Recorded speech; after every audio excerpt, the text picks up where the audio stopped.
Distinguished officials with us today, esteemed representatives, good morning, and thank you for attending this semi-annual International Collar Meeting. Since the beginning, protecting our land has always been, and will continue to be, one of our top priorities. Today, we will speak about the geographical environment and the engineering strategies involved for the 2033 colors.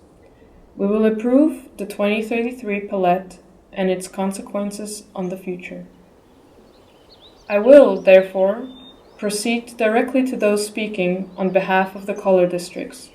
Without further criticism, I now give the floor to Mr. Bell, representative of River Blue.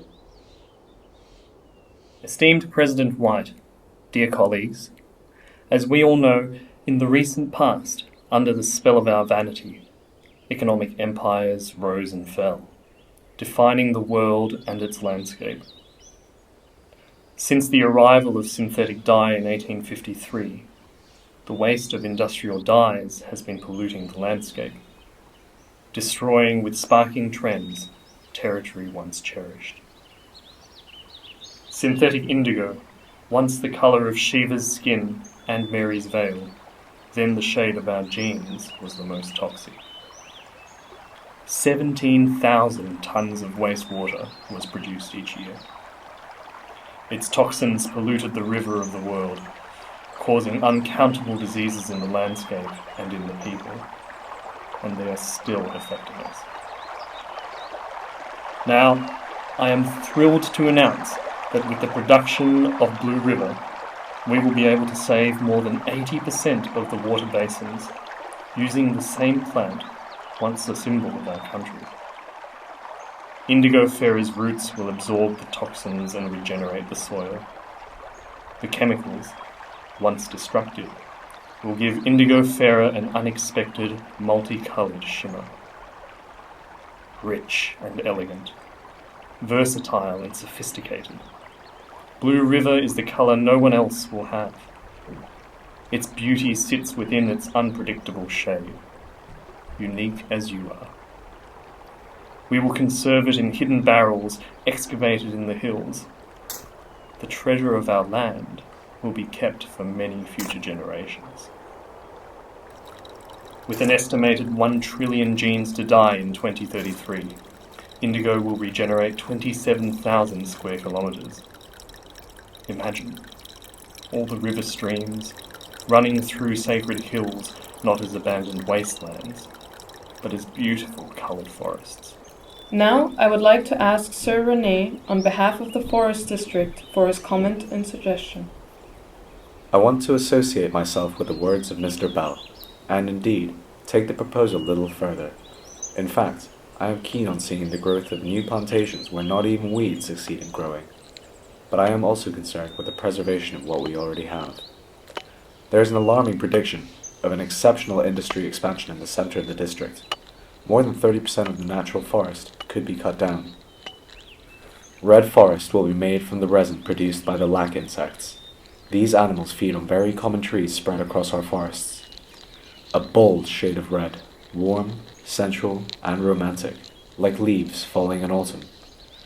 As a perfect colour for the autumn-winter palette, Zara would secure an agreement to dye 76 million items with red forest.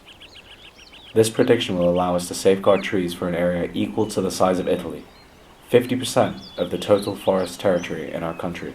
These trees will be treated like sacred temples, surrounded by a golden border that trained researchers will be able to cross only by following the Hindu lunar calendar. Each tree has a specific season for collection. Red forest will sustain the natural heritage of our land, with nature to preserve nature, with the dazzling shade of the moon. Although, as President, I consider your comments wholly pertinent, I will hand over to Mrs. Black, who is the last person to speak. Thank you, Miss White. Esteemed officials, I am honored to introduce to you all Black Cargo, the darkest black. Dramatic and at the same time grounding, the rich and full-bodied shade will bring memories to your outfit. A classic that never sets. This color will recycle the thousands of shipwrecks along our coast. 200 tons of journey will end in our t-shirts. The main component is, indeed, the rusted metal collected from the derelict ships. Lying on the ground for kilometers, they are waiting to be shaped again and to start telling new stories, bringing their information to the new dyed objects, like fragments reattached in different positions. Once the metal is collected and dismantled, it will be placed through our hills, waiting for it to be fermented with sugar and tamarind.